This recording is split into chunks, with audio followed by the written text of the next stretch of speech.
Hey beer tubers, it's Ryan back with another episode of San Diego Beer Vlog. Thanks for joining me once again. Today I have a very special beer. It's a vintage beer. It's a bottle of 2009 Sea Monster from Ballast Brewing Company here in San Diego, California. Sea Monster is their Imperial Stout. It's a big beer. I was lucky enough to get a bottle of this one. The bottle shops who had been cellaring it for a while just happened to be really lucky one day. One of the guys working at the shop offered it to another customer from out of town. Guy actually turned it down, so I was like, shoot, I'll take a bottle of 2009 Sea Monster. So we're going to take a look at that today. And I do have a bottle of the 2010, which is the most recent edition, or maybe it was early 2011, can't quite remember.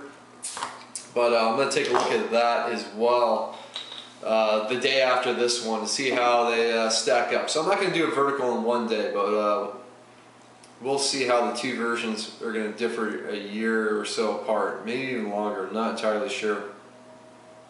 Pours pretty dark. At least the liquid coming out of the bottle. Once you get in your glass, yeah, no light coming through that. Got about a finger of really light brown head, mostly small bubbles on it. Yeah, pitch black, what you want to see in Imperial Stout. Aroma, wow, that is a really nice aroma on Imperial Stout. I mean, it's a 10% beer, but now it's maybe close to 2 years old. At least a year and a half. Dark chocolate, dark fruits, big time. Really nice dark fruits. Like a cherry note, maybe like fig, plum. Yeah, definitely that dark fruit, but like a good amount of cherry on there. That's awesome. Plus, there's a bit of that roasted malt that's in there. Really kind of, oh man, really complex smelling nose with the fruit and the chocolate. But yeah, the cherry note, I really like cherry notes in these beers. I don't know quite how they get it. I'm guessing it's a combination of the yeast, esters, and the malts they use, and probably a good amount of age on it.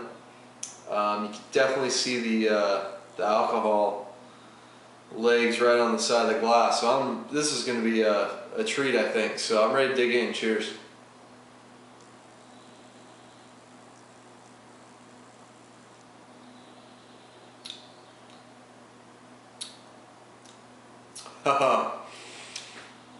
That is a fantastic Imperial Stout. Wow. Yeah, it's proof that some age will do good for these beers, because the alcohol, 10%, can't really taste it a whole lot. Maybe a touch when it goes down your throat, but wow, so smooth.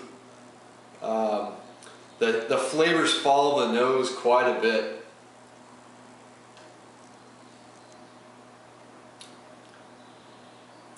Up front, get those real nice fruity characteristics. Definitely cherry. Or I think the bottle mentions currants. I think currants are sort of similar kind of fruit to cherries, but it's like a dark cherry character. Good amount of a plum character, and then once all those nice fruits are gone, you get a bit of a nice kind of caramel notes mixed in with dark chocolate. And towards the back of the tongue, you start getting some nice like coffee, kind of that roasted coffee note. And it finishes really clean, like not too sweet, which is like the worst thing you could do in Imperial Stout, is just make it so sticky sweet that you have trouble drinking it. So they nail the balance on this. Probably maybe a good amount of hops to bittering hops for this beer. They faded away. I'm not getting any on the aroma, really into the taste, but I mean, there is some bitterness in there. I'm just not entirely sure if that's the hops still there, or if that's some of that, darker malts involved. It's pretty much full bodied.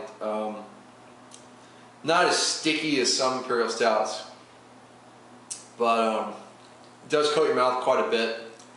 The more I drink it, I get a little more of a lingering bit of a coffee note on the back end.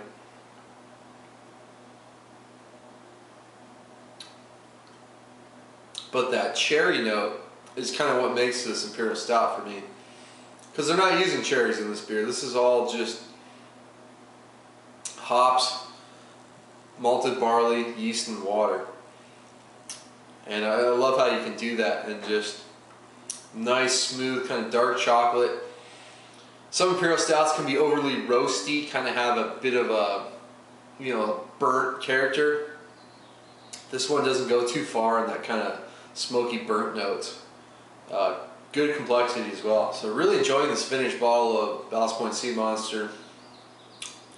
Just sipping away, kind of getting, every time you take a taste, you get a little more different flavors going, which is a sign of a really good beer. And, you know, this is a good beer to kind of let it sit in your mouth, sit on your tongue a bit, kind of let all those flavors develop.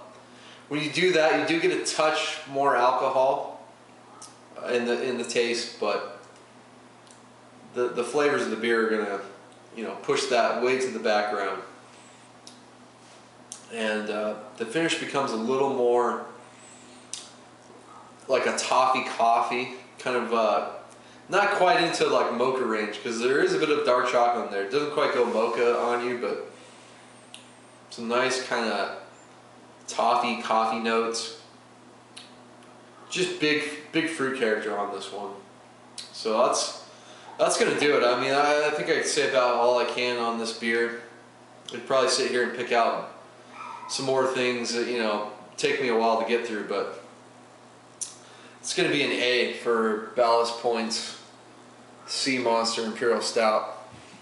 You know, it doesn't quite blow me away like, you know, like some big Imperial Stouts out there. I mean, those are few and far between that are just knock your socks off, A+, but this is an excellent beer. It's been cellared for a while at good temperatures. And I did pick up some extra bottles of the later version with the newer label on it, and I'm definitely going to keep one around for a while, because if it, you know, if this keeps turning into this beer after a year, year and a half, maybe going on 2 years, wow, it's worth the wait. Definitely worth the wait for what this beer turns into. So it's going to wrap it up for today. Until next time, please comment and subscribe. Cheers.